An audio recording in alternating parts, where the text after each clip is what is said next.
Don't know much about oil painting? Well, go for it is today's theme of Draw Paint Every Day. Started out with a violet that was on the palette and did a sketch of the still life.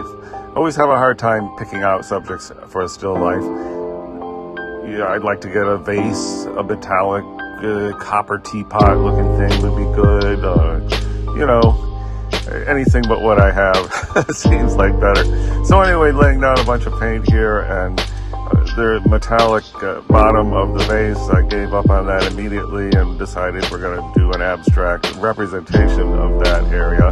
It's like metallic discs or octagons that are piled up in some glass. And then, so anyway, laying down these paints and not too worried about color since my palette is limited for color anyway. And there's the flying saucer lamp base. So that was so silly. But one of these days I'm going to spend $10 and get a big black folding, display board, and that will be the background. And then I can just, make a gradation of some pleasing gray color instead of a flying saucer lamp base.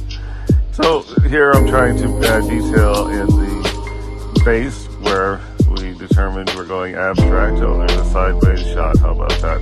And it looks like something, and it looks a little bit 3D. Oh, there I'm trying to hint that there is glass above the honeycomb section, and now trying to quickly just define the 3D nectarine, which I don't know if it really looks 3D.